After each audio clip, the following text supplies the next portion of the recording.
ஓம்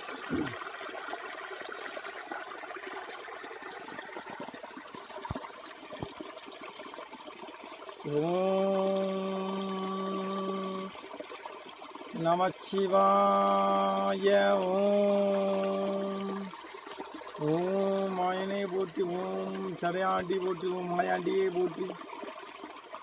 நம்முடைய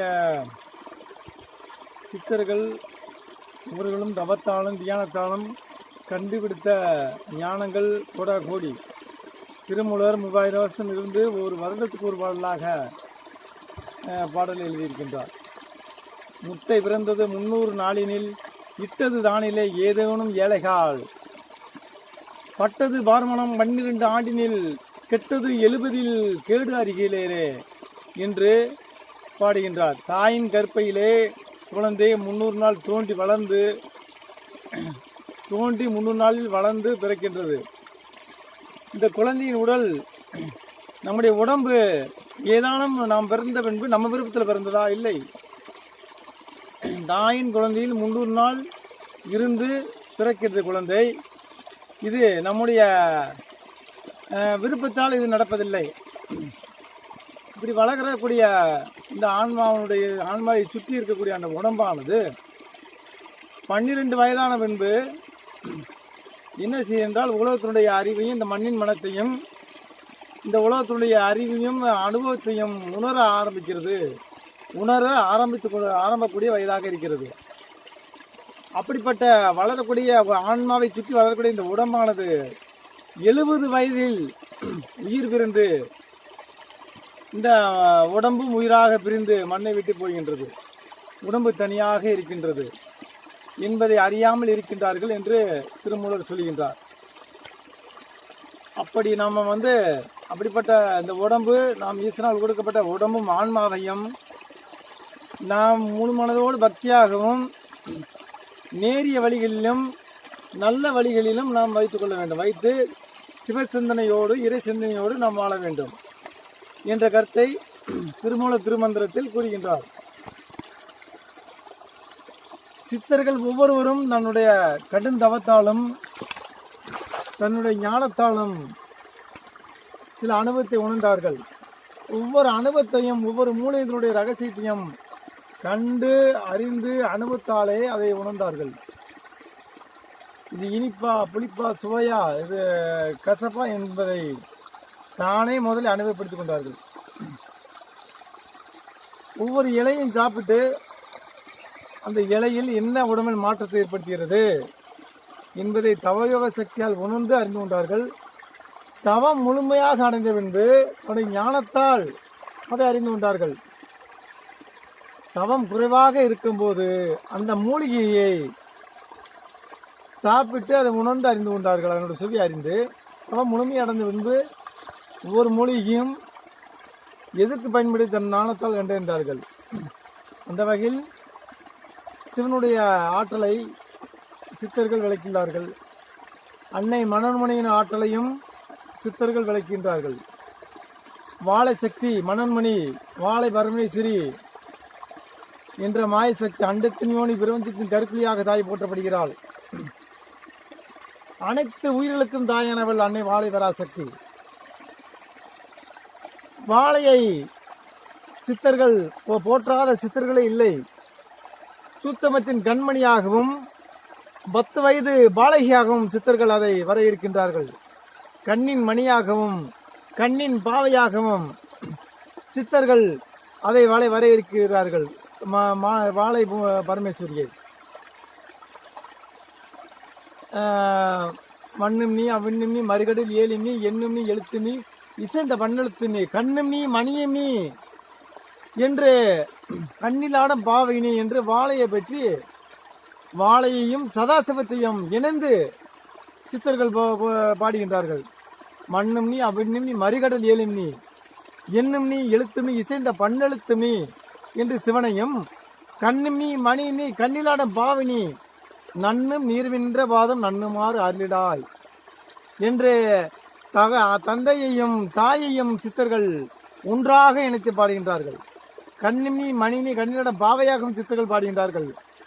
நம்முடைய ஒரு மனிதனுக்கு உயிராக முக்கியமாக இருக்கிறது கண்ணின் ஒளியாகும். கண்ணின் ஒளியை சித்தர்கள் மணன்மணியுடைய ஊமையாக கூறுகிறார்கள். சிறு மணன்மணியாகவும் ரகசிய மணன்மணியாகவும் கண்ணின் பாவை சொல்லப்படுகின்றது. அப்படிப்பட்ட தாயினுடைய சக்தியை நாம் உணர்வதற்கு அதனுடைய முழுமையான மந்திரத்தை நாம் தெரிந்து கொள்ள வேண்டும். உலகத்தை ஆட்டி படைக்கக்கூடிய மகா சக்தியே வாழை புவனேஸ்வரி, அகில அண்ட கோடி பிரமண்ட நாயகி என்று நம்முடைய முன்னோர்கள் அதை வரையறுக்கிறார்கள். ஒவ்வொரு ஆன்மாவும் இந்த பிறவியிலிருந்து விடுதலையாவதற்கும் இந்த பிறவி பெருங்கடலில் நீந்துவதற்கும் தாயாக இருப்பவள் மணன்மணியாகும். அந்த வாழை மணன்மணி இல்லாமல் அகிலமே இயங்காது. சகல உயிர்களையும் கருவிலிருந்து பார்த்து படைக்கின்றாள். சதாசிவம் மணன்மணியும் இந்த இயக்கத்தை, பிரபஞ்சத்தையே இயக்கம் நடத்துகின்றார்கள். அப்படிப்பட்ட மகா சக்தியை நம்முடைய சித்தர்கள் அதனுடைய எந்திரத்தாலையும் மந்திரத்தாலையும் எப்படி வழிபடுவது, அதனுடைய நுணுக்கம் என்ன, நம்முடைய உடம்பில் தோன்றக்கூடிய அந்த வாசியை இயக்குவது யார், அந்த வாசியத்தினுடைய இயக்கத்தினுடைய நிலைமை என்ன என்பதை கற்று கொடுத்துள்ளார்கள். ஓம்காரம், ஓம் ஆ ஊமா. இந்த ஓம்காரத்தை நாம் உள்ளே அடங்கியிருப்பது ஆ ஊமா, அகாரம் உகாரம் அகாரமாக உள்ளே ஒளிந்து இழைக்கின்றது. அகாரம் உகாரம் மகாரம், அகாரம் உகாரம் மகாரமாக ஒளிந்து கிடைக்கின்றது. இந்த ஆ ஊ மாவை முழுமையாக சொல்லும் போதுதான் ஞானம் பிறக்கின்றது. ஆ ஊவோடு நின்றால் அங்கு அசுரம் பிறக்கின்றது. ஆ ஊ அப்படின்னு என்று இரண்டு எழுத்தை ஆ ஊ என்று சொல்லும் போது அசுரம் பிறக்கின்றது. ஒருவன் ஆ ஊ என்று அந்த மந்திரத்தை அகாரத்தை உகாரத்தை மட்டும் சொன்னால் அங்கு அசுரத்தன்மை விளங்கும், ஞானம் அழிந்து போகும். ஞான வரம் என்றால் அந்த மௌன மந்திரமாகிய மகாரத்தையோடு இணைக்க வேண்டும். ஆ ஊ மா என்று சித்தர்கள் பாடுகின்றார்கள். ஆனால் ஊ ஆ என்று சொல்லலாம். அது மழலையின் மொழி, அது சூதுமயம் இல்லாத ஒரு சூட்சும மொழி, அது தெய்வீக மொழியாக சித்தர்கள் சொல்லுகின்றார்கள். ஊ ஆ என்றால் ரெண்டு எழுத்தும் எட்டு எழுத்தும், எட்டையும் ரெண்டையும் சொல்லக்கூடாது என்பார்கள். ரெண்டையும் எட்டையும் சொல்லலாம், ஊ ஆ என்று சொல்லலாம். ஆனால் ஆ ஊ என்று சொன்னால் அசூர மந்திரம் ஆகும். ஆ ஊ மா இதை முழுமையடைவதற்கு மகாரம் என்ற ஞானத்தை நாம் சேர்க்க வேண்டும். மௌன எழுத்தை சேர்த்தாலே முழு ஞானமாகும் என்று சித்தர்கள் கூறுகின்றார்கள்.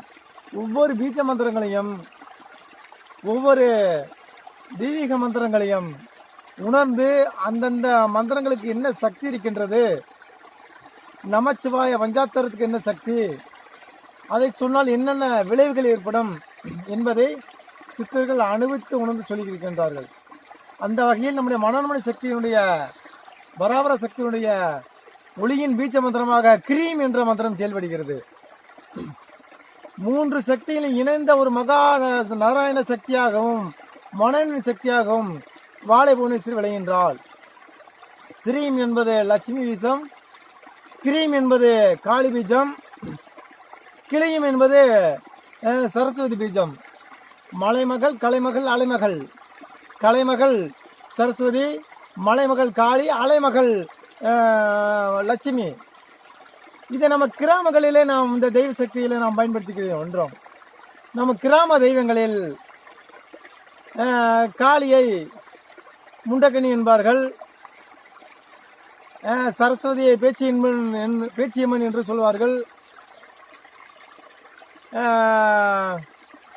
இது லட்சுமியை அலைமேலு என்று சொல்வார்கள், அலர்மேலு. அலைகளில் மேலு இருப்பவள் அலைமேலு, அதே அலர்மேலு. மலரிலும் இருப்பாள் அலைமேலு, அலர் மேலு என்று மருவி அலமேலாக வருகிறது. அலைமேலு இருப்பவள் அலமேலு. கிராமத்திலையும் நம்முடைய தெய்வங்களை பயன்படுத்தி வணங்கியுள்ளார்கள். காளிக்கு பேச்சியம்மன், பேச்சியம்மன் சரஸ்வதி, முண்டக்கண்ணி காளி, அலமேலு லட்சுமி. இன்று கிராமத்திலையும் அந்த 3 தெய்வம் கலைமகள் மலைமகள் அலைமகளை வணங்கியுள்ளார்கள். அப்படிப்பட்ட 3 சக்தியும் இணைந்த ஒரு மகா சக்தியாக வாழை புவனேஸ்வரி இருக்கின்றது. வாழையை நாம் தியானம் பண்ணும்போது முழு ஞானமும் நமக்கு கிடைக்கும். வாழையும் சதாசிவத்தையும் தாயின் தந்தையும் இணைந்தே நாம் இயங்க வேண்டும் என்பது உலக தத்துவனுடைய பிரபஞ்சத்தினுடைய கூற்றாகும். சிவன் இல்லாமல் சக்தியெல்லாம் சிவன் என்பது போல மனநொழியும் சதாசிவனும் இணைந்த ஒரு தியானமாக நாம் தொடர வேண்டும் என்பதே சித்தருடைய கூற்றாகும். மனன்மணியும் தந்தையும் தாயும் எங்கே இருக்கின்றார்கள்? இயற்கையோடு இருந்து இருக்கின்றார்கள். நாம் பஞ்சபூதங்களில் சஞ்சாரமாக இருக்கிற நில, நீர், நெருப்பு, காற்று, ஆகாயமாக தெய்வங்கள் இருக்கிறது. படைத்தல், காத்தல், அழித்தல், அருளல், மறைத்தல், சிவன், பிரம்மா, விஷ்ணு, உருத்திரன், மகேஸ்வரன் என்று 5 பேரும் பஞ்சபூதத்தில் ஐக்கியமாக தெய்வங்கள் இருக்கிறார்கள். காலினுடைய மகா சக்தியாகவும் உச்சக்தியாகவும் பஞ்சசக்தியாகவும் இச்சாசக்தி, கிரியாசக்தி, ஞானசக்தி, திரவன சக்தி, பராசக்தியாக 5 சக்திகளாகவும் பெண்ணாற்றல் 5 சக்தி பெண்ணாற்றலாகவும் 5 சக்தி ஆணாற்றலாம் இணைந்து மகா சக்தியாக பூமியிலே மக்களுக்கு பிரபஞ்சத்தை படைத்துக் கொண்டிருக்கிறார்கள். வாழையை சித்தி பண்ணாலே சகலம் முழுமையாகும். முப்புக்கும் சித்தர்களுடைய சகல ஆராய்ச்சிகளுக்கும் சகல மருந்துகளுக்கும் வாழைத்தாயினாலே ஆதி குருவாகும். அந்த வாழை மந்திரத்தையும் வாழை எந்திரத்தையும் சித்தி பண்ணாலே முழுமையாக சகலமும் ஆசீர்வாதமாகும். அந்த வாழை மந்திரத்தை நம் முறையாக கற்றிருந்து குருவழியாக பயன்படுத்திக் கொள்வோம். இந்த பிரபஞ்சம் எங்கும் ஊவா என்ற ஓசையும் ஒழித்து கொண்டே இருக்கிறது. அந்த தாயின் கருவாகிய சிற்றண்டத்தில் இருக்கக்கூடிய குழந்தைக்கும் அந்த ஓசையே தாயின் உச்சந்தலையிலிருந்து நம்முடைய குழந்தையினுடைய அந்த சரசாரத்தில் தொடர்போடு தொப்புள்குடியோடு தொடர்பாய் நிற்கின்றது. அது அந்த ஓசை பிரபஞ்சம் எங்கும் ஊவா என்ற ஓசை ஒழித்துக்கொண்டே இருக்கும். அந்த அண்டத்தில் இருக்கும் ஓசை தாயின் பிண்ட கருவறையில் குழந்தையினுக்குள்ள ஒலிக்கிறது. அந்த ஒளி மீண்டும் அந்த பிரதிக்கு மண்ணுக்கு வரும்போது பிறக்கும் போது குழந்தை ஊவா என்ற ஓசை 2 எழுத்து 8 எழுத்தோடு ஊவா குவா என்ற ஓசையோடு பிறக்கின்றது. அது குழந்தையினுடைய மந்திரமாகும். குழந்தை மந்திரம் தூதுவனை இல்லாமல் ஒரு தெய்வீக மந்திரம். ஊவா 2 எழுத்து 8 எழுத்தை ஓதுங்கள். தெய்வீக நிலை. ஆவு என்றால் அசுர நிலை. ஆ ஊ என்று சொல்லிட்டு இம் என்று முடிக்க வேண்டும். அதான் அகார உகார மகாரமாக சித்தர்கள் சொல்கின்றார்கள். அந்த அகார உகார மகரத்தை முழுமையாக ஓதும்போது முழு ஞானமும் உருவாகும். மனிதனுடைய மாயைகளும் தீய அஞ்ஞானமும் விலகும் என்று சித்தர்கள் கூறுகின்றார்கள். இப்போ நம்ம சண்டையில் சொல்லும் போது ஆவு என்றுதான் அந்த அசுரத்துக்கு கோபத்துக்கும் ஆவு என்றதே நாம் அந்த ஒளியை பிரதிபலிக்கின்றது. அந்த ஆவும் என்று சொல்லிவிட்டாலே மகார மிம் என்று முடிக்க வேண்டும் என்று சித்தர்கள் ஒவ்வொரு நூலிலும் ரகசியத்தை ஆராய்ந்து சொல்லி இருக்கின்றார்கள். அந்த வகையில் தாயின் தந்தையும் சதாசிவனும் மனன்மணியும் நமக்கு கற்றுக் கொடுத்த அந்த மந்திரங்களையும் எந்திரங்களையும் ரகசியங்களையும் நம் முறையாக கற்றுக்கொள்வதற்கு வாழையினுடைய தீட்சையும் வாழையினுடைய அந்த சக்தியும் நமக்கு தேவை. அந்த அண்ட பிரபஞ்சத்தில் இருக்க வாழையானவள் நமக்கு அன்பாக சின்ன ஆன்மாவுக்கும் நமக்கு அருள் புரியக்கூடியவள்.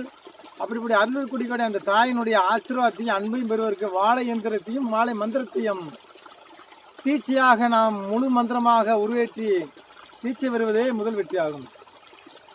சித்தர்கள் சொன்ன வழியில் சிவனுடைய மந்திரத்தையும் பஞ்சாச்சாரத்தையும் பஞ்சசக்தி மந்திரத்தையும் முறையாக ஆராய்ந்து நாம் சிவதியானத்திலும் சக்தி தியானத்தில் நாம் அமர்வோமாக. ஓம் காளி ஓம் நமச்சிவாய.